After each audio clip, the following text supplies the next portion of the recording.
It was November 1893, in the industrial town of Sunderland, upon the northeast coast of England. The River Wear flowed dark and cold beneath the iron bridges, carrying the commerce of a nation built upon coal and ships. In the narrow streets of the old town, smoke rose from 1,000 chimneys, mixing with the salt air that blew in from the North Sea. The sound of hammers rang out from the shipyards, where men built vessels that would sail to every corner of the empire. Into this world of smoke and industry, Mamie Stuart was born on the 24th of August. She was the daughter of James Stuart, a ship's captain of considerable experience, and his wife Jane, a woman of quiet respectability. The Stuarts were known as decent, hard-working people, members of the community who attended church each Sunday and paid their debts promptly. The child would grow into a young woman of ambition and talent, one who dreamed of bright lights and applause, of stages far from the grimy streets of Sunderland. She could not have known, as she took her first breath in that northern town, that her name would one day be spoken in courtrooms and written in newspapers across the land, that her fate would remain hidden in darkness for more than 4 decades. Mamie Stuart was one of 3 children born to the captain and his wife. She grew in the shadow of the shipyards, in a house that knew the rhythm of the tides and the departure of vessels. Her father's profession took him away for long periods, leaving Jane Stuart to manage the household and raise the children alone. It was a respectable existence, modest but secure. The girl showed from an early age a particular talent for dancing. She moved with grace, with a natural rhythm that seemed almost improper for one so young. By the time she had reached 15 years of age, in the year 1908, her abilities had become impossible to ignore. When a touring dance troupe known as the Magnets came to perform in Sunderland, young Mamie attended with her mother. She watched the performers with eyes that shone with longing. What happened next surprised many in the community. James and Jane Stuart, those respectable people, gave their consent for their 15-year-old daughter to join the Magnets as they continued their tour across Britain. It was considered by some to be an unusual decision. The Edwardian era had arrived with the death of Queen Victoria in 1901, yet there remained those who believed that theatrical performance was not a virtuous occupation for a young lady of good family. Mamie adopted the professional name of Mamie. She travelled with the Magnets for several years, learning the craft of performance, growing accustomed to the life of boarding houses and railway carriages, of different towns and temporary lodgings. She wrote letters home regularly, describing the theatres and the audiences, the other performers and the places she had seen. In time, she formed her own troupe, which she named the 5 Verona Girls. They performed across the country during the years of the Great War, entertaining soldiers who had returned wounded from the battlefields of France and Belgium. The troupe enjoyed some success for a period. They were popular with audiences who sought distraction from the darkness of those years. But such ventures are fragile. When one member of the 5 Verona Girls became pregnant and another suffered a broken ankle, the troupe disbanded. Mamie, now 23 years old, returned to her parents' house in Sunderland. It was the year 1916. The war continued in Europe. She had brown, bobbed hair, cut in the modern style that was becoming fashionable. She stood 5 feet and 3 inches tall, with blue eyes and straight teeth, save for one that was missing. In the summer of 1917, Mamie met a gentleman named George Shotton. He presented himself as a marine engineer, elegant in his manner, charming in his conversation. He was in his late 30s, some 15 years older than Mamie. He told her that his work was vital to the war effort, that it required him to travel extensively across the country, attending to matters of national importance. The courtship progressed with remarkable speed. Within months of their first meeting, George had proposed marriage. Mamie accepted. The wedding took place on the 25th of March, 1918, in the town of South Shields, very close to Sunderland. The ceremony was conducted in the register office. Mamie wore a simple dress. George signed the marriage certificate with a firm hand. What Mamie did not know was that George Shotton already possessed a wife. Mary Shotton resided with their son Arthur in the town of Penarth, where she believed her husband was away on business matters related to his engineering work. George had been married to Mary since 1905. He maintained 2 separate lives, 2 separate households, moving between them with the ease of a practiced deceiver. Following the wedding, George was sent to work in Bristol, a city some 240 miles from Sunderland. Mamie accompanied him. They did not remain long in that industrial port. Soon they moved to Wales, settling in the city of Swansea. They took lodgings in Trafalgar Terrace, a respectable address near the docks.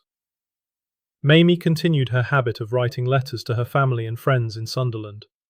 She had grown accustomed to such correspondence during her years with the dance troupes. The letters began cheerfully enough, describing the new city, the Welsh landscape, the sea air. But gradually, a darker tone entered her words. In the summer of 1919, George and Mamie moved once more. They rented a small cottage in the area of Caswell Bay, a remote location upon the Gower Peninsula. The cottage was known as Untitled Chapter. It stood isolated, surrounded by rough terrain and cliff paths. The sea crashed against the rocks below. It was beautiful, but lonely. George continued to travel for his work. He would leave Mamie alone in the cottage for days, sometimes weeks at a time. When he returned, there were arguments. He accused her of infidelity, of seeing other men during his absences. The arguments grew violent. George struck his wife. He beat her. The charming gentleman from Sunderland had revealed another nature entirely. In the letters Mamie sent to her mother during this period, the truth of her situation became increasingly clear. In one, she wrote, "He hit me on the head until I was sick, and he went on laughing. I don't think I will live with him very long." In another, she instructed her mother that if she should ever fail to receive correspondence, she should contact Mrs. Herson, the landlady from their previous lodgings in Swansea. Mrs. Jane Stuart continued to write to her daughter throughout the autumn of 1919. But in mid-November, a letter was returned marked "House Closed." Mrs. Stuart thought there must have been some mistake. She sent a reply-paid telegram to Mamie. This too was returned. By December, Mrs. Stuart had grown deeply concerned. Then, just before Christmas, she received a telegram supposedly sent by Mamie, wishing her parents seasonal greetings. After this, all communications ceased entirely. The winter passed. Mrs. Stuart heard nothing more from her daughter. In March of 1920, the manager of the Grosvenor Hotel in Swansea contacted the police regarding a leather trunk that had been left unclaimed since the previous December. There was no identifying label attached to it. The manager knew only that his staff had reported it being deposited by a gentleman some months earlier. The police opened the trunk. Inside were women's clothes and shoes, all neatly folded. Among the items was a piece of paper bearing the address of Mr. and Mrs. Stuart in Sunderland. Detectives made contact with the family. Mrs. Stuart confirmed that the belongings were those of her daughter Mamie. She provided the police with the letters Mamie had written, letters that described violence and fear, a husband's jealousy and threats. At approximately the same time, a maid cleaning the cottage at Caswell Bay found a damp brown leather handbag behind a dresser. Inside was £2 in loose change and a sugar ration card bearing the name Miss Mamie Stuart. The cottage had stood empty since December. The police now believed they were investigating a murder, though no body had been found. Scotland Yard was contacted. Chief Inspector William Draper travelled from London to oversee the investigation. Mamie's description was circulated to police stations across the country. Her photograph appeared in newspapers. Appeals were made for information regarding her whereabouts. No one came forward with credible intelligence. A meticulous search of the cottage and the surrounding area was ordered. It yielded nothing. The investigation turned its attention to George Shotton. The letters Mamie had written to her mother painted a portrait of a controlling, violent man. But further inquiries revealed something more disturbing still. When George Shotton married Mamie Stuart in March of 1918, he was already married. His wife, Mary Shotton, lived with their son Arthur in Penarth. They had been married since 1905. The periods when George told Mamie he was away on business for the war effort were, detectives believed, simply time spent with his legal wife and child. He had maintained two households, two separate lives, moving between them with calculated deception. George Shotton was located and brought in for questioning. He denied ever marrying Mamie Stuart. He admitted that he had lived with her for a period, but claimed they had never been legally wed. He denied any violence toward her. He stated that one day she had simply packed some belongings and departed, leaving him without explanation.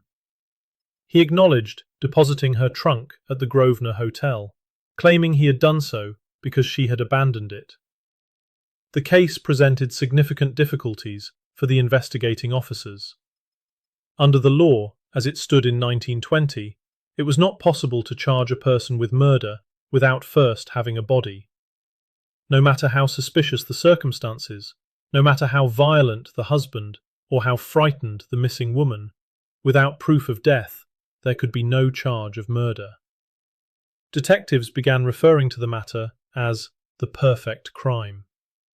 They could not charge George Shotton with murder, but they could charge him with bigamy. If you're finding this case as compelling as we are, please take a moment to like this video and subscribe to our channel. It truly helps us continue researching and sharing these forgotten stories from history. We also read every comment, so let us know your thoughts on this case below. Now, let's continue. In July of 1920, George Shotton stood trial at the Glamorgan Assizes on charges of bigamy. He pleaded not guilty. The prosecution presented the marriage certificate from South Shields, bearing his signature. His legal wife, Mary Shotton, gave evidence confirming her marriage to the defendant in 1905. Mamie's sister, Mrs. Edith Brass, testified that George had stayed at their parents' house as Mamie's husband. Letters written by George, addressing Mamie as his wife, were presented to the court. Still, he maintained his denial, claiming the signature upon the marriage certificate was not his own. The evidence against George Shotton was overwhelming. The marriage certificate bore all the proper official markings. Witnesses testified to the wedding. Letters existed in his own hand, addressing Mamie as his wife. He did not deny spending the night of the 25th of March, 1918, at a hotel with Mamie, nor that he had subsequently lived with her in Liverpool, Bristol, and Swansea. The jury retired to consider their verdict. They did not deliberate long. George Shotton was found guilty of bigamy. The judge sentenced him to 18 months' imprisonment with hard labour. He was led from the dock and taken to begin his sentence. But the matter of Mamie Stuart's disappearance remained unresolved. No body had been found. No one had seen or heard from her since December of 1919. The case continued to generate significant newspaper coverage. As the months and years passed, there were reported sightings of the missing young woman from locations as distant as Canada, South Africa, Australia, and India. One gentleman, a Mr. Thomas James, who served as chief officer of a steamer and was acquainted with Mamie's father, claimed to have seen her in Karachi, performing with a troupe of travelling artists. He stated that he approached her and spoke to her, but she denied being Mamie Stuart and quickly walked away. Mr. James remained convinced it had been her. George Shotton was released from prison in 1922. His wife Mary obtained a divorce. He moved to the small village of Tintern, upon the west bank of the River Wye, near the Welsh border with England. There, he became a regular churchgoer and ran the local tennis club. He established himself as a well-liked member of the community, charming and respectable.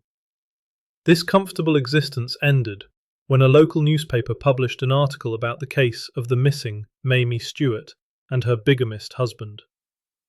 George departed Tintern hastily and relocated to Balham in South London, where he lived with his elderly mother and found employment in various low-paying positions.